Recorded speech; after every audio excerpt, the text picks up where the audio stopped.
Assalamualaikum warahmatullahi wabarakatuh. Perkenalkan, nama saya Nadia Silvianizal dengan NIM 220863888 dengan mata kuliah Administrasi dan Supervisi Pendidikan dengan dosen pengampu Dr. Hanif Al-Qadri MPD dan Dr. Merika Setiawati MPD. Baiklah, di sini saya akan menjelaskan tentang administrasi layanan khusus. Nah,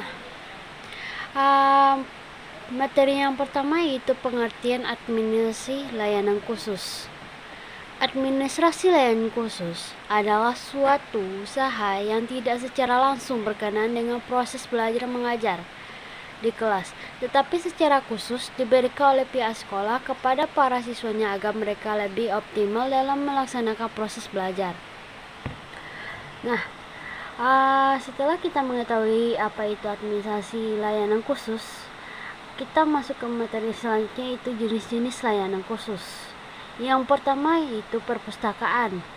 Perpustakaan sekolah adalah perpustakaan yang tergabung pada sebuah sekolah, dikelola sepenuhnya oleh sekolah yang bersangkutan dengan tujuan utama membantu sekolah untuk mencapai tujuan khusus sekolah dan tujuan pendidikan pada umumnya.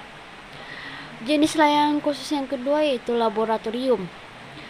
Laboratorium adalah suatu tempat baik tertutup maupun terbuka yang dipergunakan untuk melakukan penyelidikan, percobaan, praktikum, pengujian, dan pengembangan.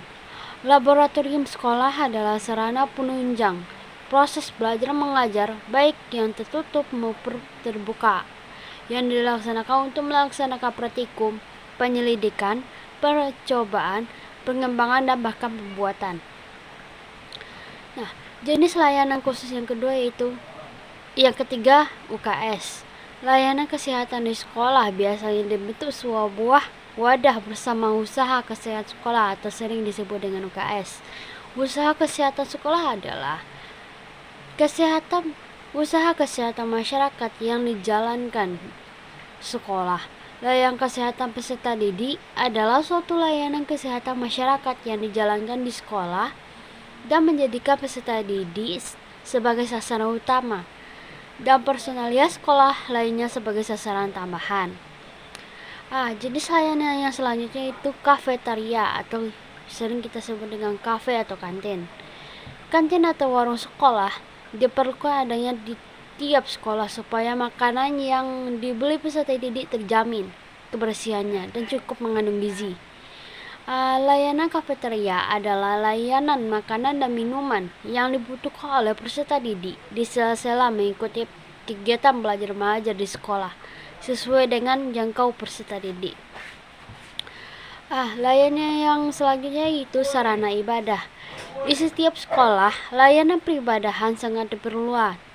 Layanan rumah peribadahan merupakan sebuah layanan yang diberikan sekolah dengan maksud agar layanan tersebut bisa digunakan untuk beribadah maupun melaksanakan kegiatan keagamaan lainnya, serta bisa membentuk kerohanian bagi peserta didik khususnya dan pihak sekolah lain pada umumnya, agar bisa menjadi manusia yang baik dan beriman. Nah, jenis layanan peserta didik yang lainnya seperti koperasi dan transportasi. Nah, baiklah, itu peran guru dalam administrasi layanan khusus.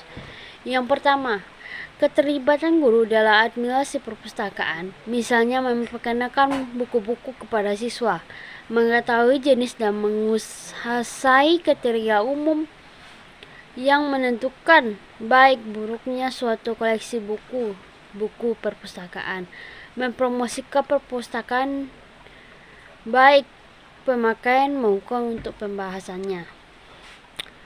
Peran guru yang selanjutnya yaitu membuat peraturan penyelenggaraan asrama, menyusun rencana anggaran belanja untuk pengelolaan pertahunan, dan membuat peraturan yang berkaitan dengan keamanan asrama sekolah. Peran guru yang selanjutnya, guru mengajarkan agar siswa yang baik untuk menggunakan tempat ibadah serta membuat aturan dan tertib di tempat ibadah. Peran guru yang selanjutnya itu berpartisipasi untuk menunjukkan minat dan bakat siswa di bidang penelitian serta membuat aturan di dalam laboratorium.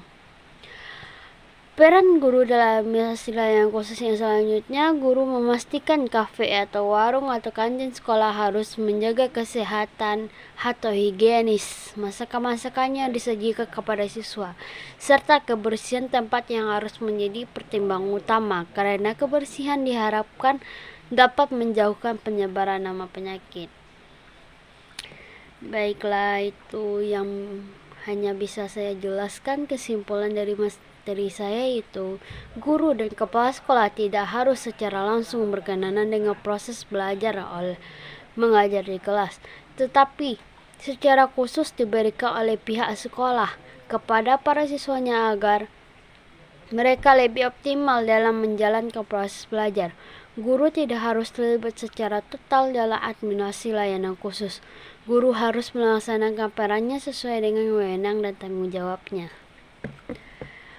Sekian dari presentasi yang telah saya jelaskan mengenai administrasi layanan khusus. Jika ada kata-kata yang salah, mohon maaf. Assalamualaikum warahmatullahi wabarakatuh.